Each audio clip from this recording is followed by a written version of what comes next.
UAE का पता होगा आपको। यूएई और इंडिया के ताल्लुकात बहुत ज़्यादा गहरे होते जा रहे हैं आजकल के इस टाइम के अंदर। हम देखें तो यूएई को ज़रूरत है गंदम की, चावल की। वो जो जो उनकी नीड्स होती है वो इंडिया पूरी करता। पहले पाकिस्तान भी करता था, लेकिन पाकिस्तान में फ्लड आने की वजह से बहुत ज़्यादा हालात ख़राब हैं। फ्लड से पहले भी हम इंपोर्ट कर रहे थे, हम ज़रूरी मुल्क होने के बाद भी रशिया से चावल इंपोर्ट कर रहे हैं, गंदम इंपोर्ट कर रहे हैं। लेकिन इंडिया इस बारे में खुद कफील है।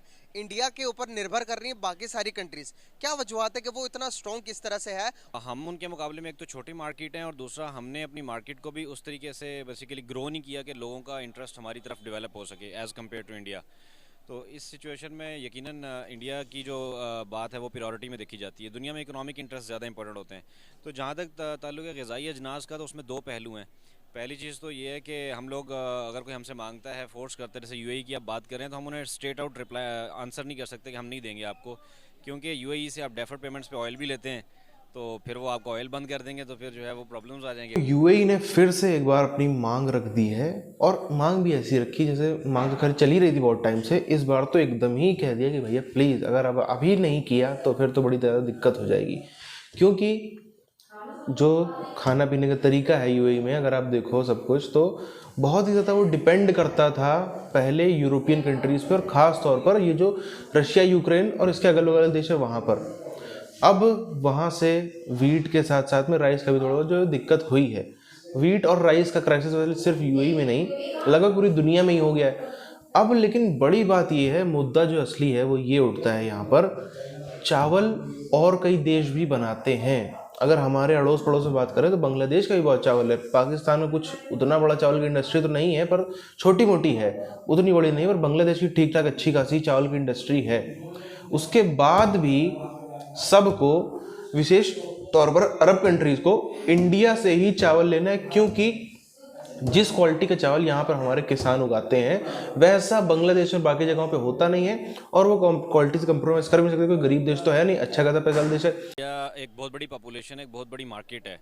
तो जितनी भी दुनिया के ममालिक हैं उनके लिए ये ज़रूरी है कि वो अपनी अशिया को इंडिया की मार्केट तक लाएं और वो उससे कमा सकें, तो इसलिए उनकी इंपॉर्टेंस हमसे ज़्यादा होती है। बेसिकली इंडिया में मिसाल देता हूँ, मेरा इलेक्ट्रिकल से बैकग्राउंड है। पाकिस्तान में बहुत सी कंपनियाँ आती हैं बिज़नेस करने के लिए, मैं खुद जानता हूँ इस चीज़ का, यानी शायद वो यहाँ आके चीज़ बेचना चाहती हैं, हमारे सरकारी अदारे उनसे चीज़ ख़रीद लेते हैं। किसी सरकारी अदारे ने आज तक ये नहीं कहा कि आप हमारे मुल्क में बेचना चाहते हैं चीज़ें तो यहाँ फैक्ट्री लगाएं।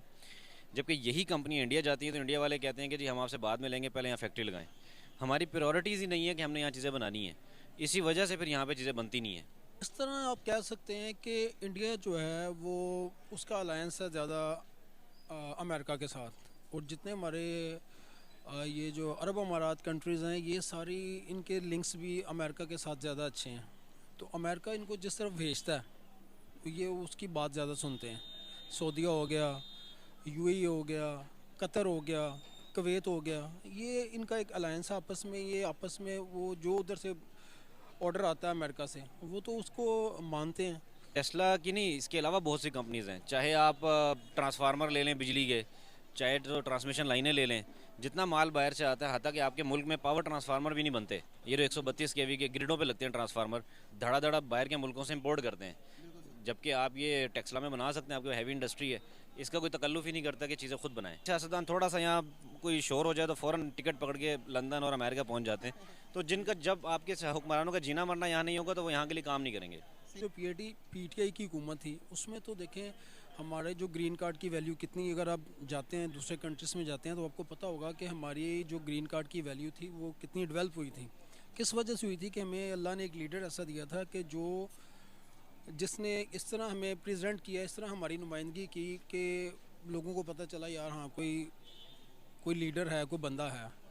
और जो 70 साल से हमारे ऊपर मुसल्लत रहे हैं, वो आपने देखा है कि उन्होंने तो अपने और अपने ख़ानदान के अलावा उन्होंने मुल्क के लिए क्या किया? कुछ नहीं किया। देखा जाए तो अगर आप मोदी की ज़िंदगी की बात करें, अगर उसी का आपने नाम लिया है, तो वो काइंड ऑफ अपने जो कल्चर है, उनका पुराना कल्चर है, योगा का कल्चर है, उनका हर्बल मेडिसिन का कल्चर है, या सिंपल खाने खाने का जो कल्चर है, वो उसको टीवी पे ही प्रमोट करता है। वो योगा कर रहा होता है, सुबह सुबह टीवी पे आ रहा होता है। जबकि हमारे लोग जो हैं वो अपनी जो हमारी पुरानी रवायात थी उनको छोड़कर, हम बेसिकली वेस्टर्न रवायात को हम फुली अडॉप्ट कर चुके हैं। उन्होंने अपनी अपनी बुनियाद नहीं छोड़ी।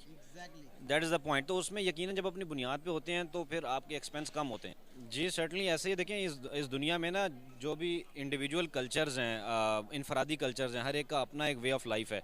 अगर आप उसको छोड़ के सिर्फ और सिर्फ ये कहेंगे बस जो कुछ वेस्ट में होता है हमें उसी को 100% कॉपी कर लेना चाहिए और वही तरक्की का मयार है, तो फिर प्रॉब्लम्स होंगे उसमें आपकी।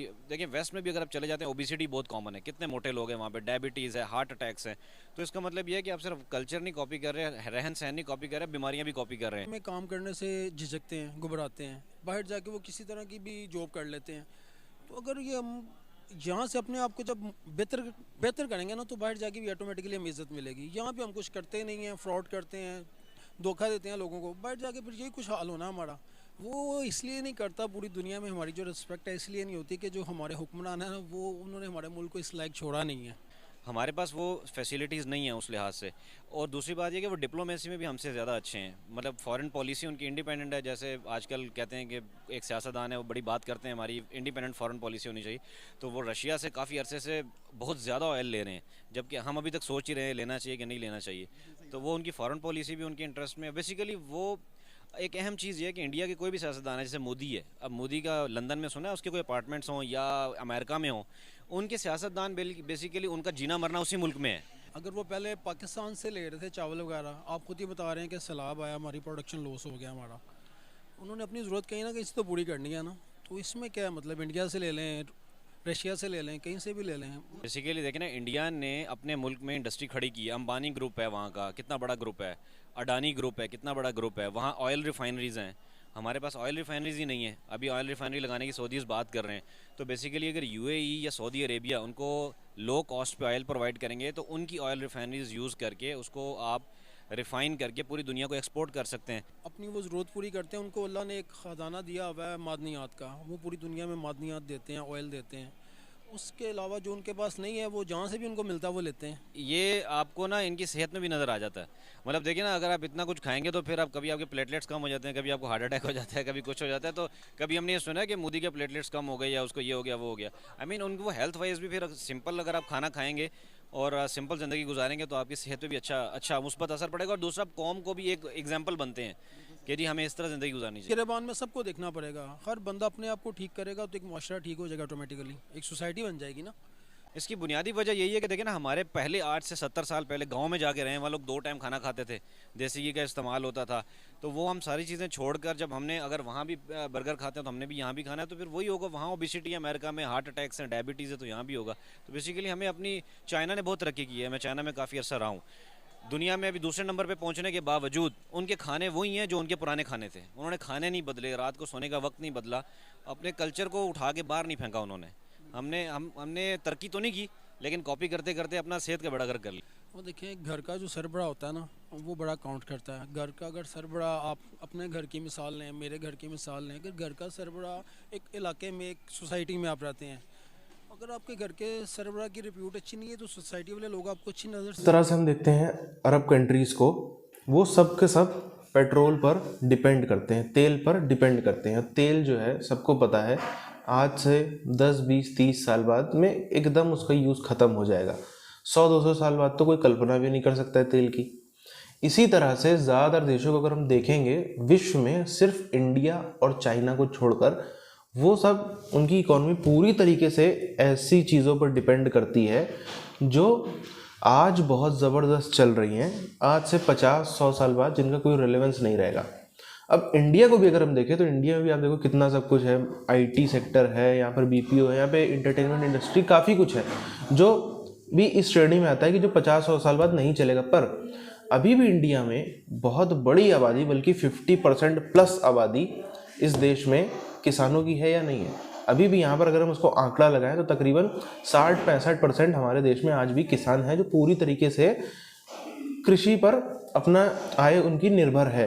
तो इससे हम अंदाज़ा लगा सकते हैं कि ठीक, हमारे यहाँ पर सब कुछ है, आईटी भी है, ये भी है, मॉडर्न वाली दुनियादारी सारी चीज़ें भी हैं, पर अभी भी मेजॉरिटी ऑफ आबादी हमारी जो है वो किसानी पर, खेती पर डिपेंड करती है। आज आप देखो, बल्कि दूसरी तरीके से देखें, आज कोई भी इंजीनियर हो, डॉक्टर हो, कुछ भी हो, ज़्यादातर की अपनी गांव में खेती पाती सब कुछ होती, ज़्यादातर की, सबकी हो ना हो, वो ज़्यादातर की होती है। ये चीज़ दिखाता है, दर्शाता है कि ये वो चीज़ है जो आज भी चल रही हैं, 500 साल पहले भी चलती थी, 500 साल बाद भी चलेंगी।